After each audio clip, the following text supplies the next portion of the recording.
मित्रों, क्या आप जानते हैं कि पांडु पुत्रों ने अपने ही पिता का मांस खाया था, लेकिन उन्हें ऐसा करने की जरूरत क्यों पड़ी?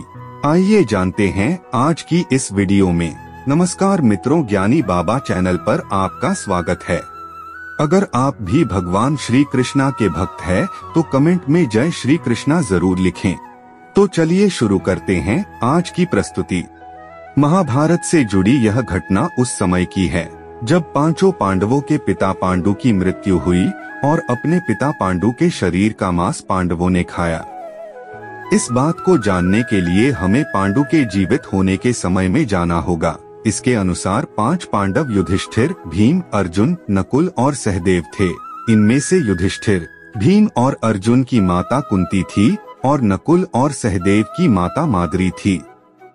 पांडु इन 5 पुत्रों के पिता तो थे, लेकिन इनका जन्म पांडु के वीर्य तथा माताओं के गर्भ से नहीं हुआ था, क्योंकि पांडु को किसी ऋषि ने श्राप दिया था कि अगर वो किसी भी स्त्री से शारीरिक संबंध बनाएगा तो उसकी मृत्यु हो जाएगी, जिसके कारण उन्होंने कभी भी कुंती और माद्री से शारीरिक संबंध नहीं बनाए थे। इसी कारण पांडु के निवेदन पर पांडवों की दोनों माताओं, माता कुंती और माद्री ने भगवान का आह्वान करके प्राप्त किए थे। जब पांडु की मृत्यु हुई तो उसके मृत शरीर का मांस 5 भाइयों ने मिलकर खाया था। इसके पीछे का कारण पांडु की अपनी ही इच्छा का होना था। दरअसल पांडु खुद चाहते थे कि उनके पुत्र उनका मांस खाएं, क्योंकि पांडव पुत्र पांडु के वीर्य से पैदा नहीं हुए थे, जिस कारण पांडु का ज्ञान कौशल उसके पुत्रों में नहीं जा पाया था। इसी कारण से पांडु ने अपनी मृत्यु से पूर्व ऐसा वरदान मांगा था कि उसके बच्चे उसकी मृत्यु के पश्चात उसके शरीर का मांस मिल बांट कर खाएं, जिससे उसका ज्ञान बच्चों में स्थानांतरित हो जाए। पांडवों द्वारा पिता का मांस खाने के विषय में 2 मान्यता प्रचलित है।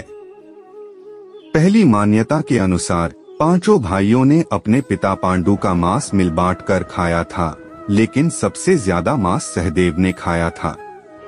जबकि दूसरी मान्यता के अनुसार सिर्फ सहदेव ने पिता की इच्छा का पालन करते हुए उनके मस्तिष्क के 3 हिस्से खाए।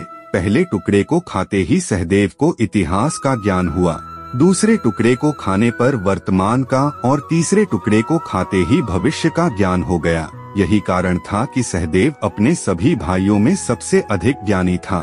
साथ ही भविष्य में होने वाली घटनाओं को भी देख लेने की शक्ति मिल गई थी। भविष्य में होने वाली घटनाओं को भी देख लेने की शक्ति के कारण सहदेव ने महाभारत का युद्ध देख लिया था। श्री कृष्ण को डर था कि सहदेव किसी और से यह राज न बता दें, इसलिए श्री कृष्ण ने सहदेव को यह श्राप दे दिया कि अगर वह किसी से यह बात बोलेगा तो उसकी मृत्यु हो जाएगी। इसी कारण उसने किसी को यह बात नहीं बताई थी।